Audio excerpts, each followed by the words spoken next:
Maybe they have the emotional behavior of an 8 or 12-year-old. They might not be able to remember conversations in the short term. I've had clients do things like walk out to the mailbox and then get there and not realize where they are or why they're there. People lose their sense of taste and smell sometimes from brain injuries, or balance. They have word finding problems and difficulty recognizing objects or describing objects they're seeing.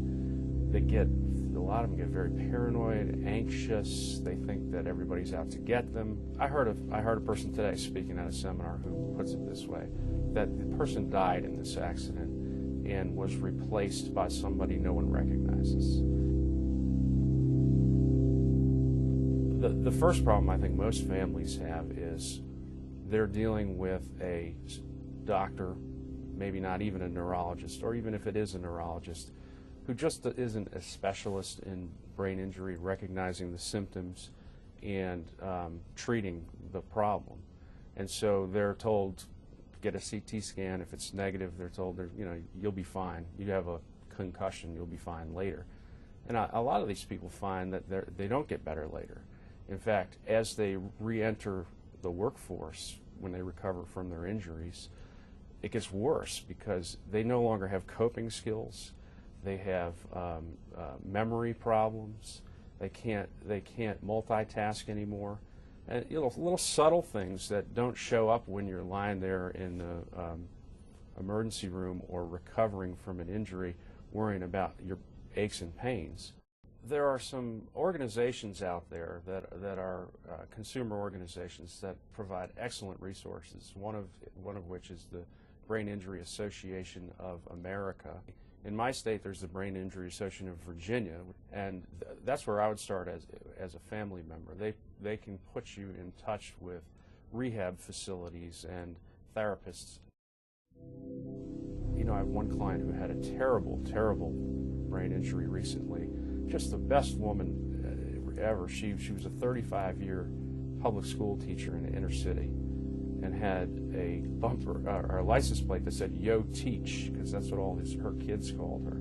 She retired from teaching and was still working at her second job. A truck came through the light and hit her, and she bashed her head on the window and got what's called a subdural hematoma in her head. Just her brain was swelling to the point where it needed to be.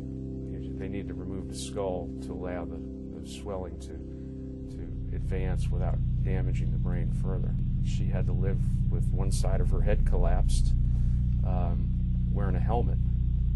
But her brain damage is permanent. She's made a semi-miraculous recovery, but no one can be around her. Her husband can't live with her. Their marriage is suffering. She goes to her doctor, who tells her, here's your problem, here's what we need to do. And 20 minutes later, she thinks he's told her just the opposite, and she's angry.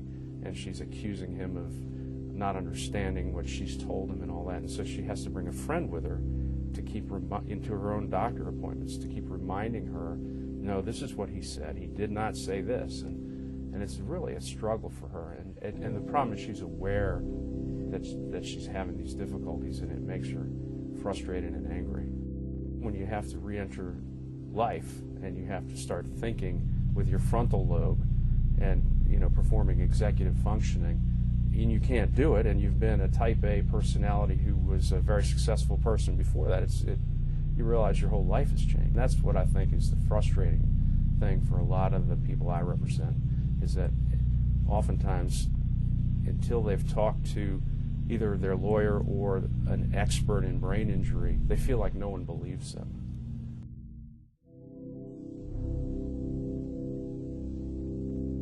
My name is Mike Phelan. I practice at Cantor Arkema in Richmond, Virginia.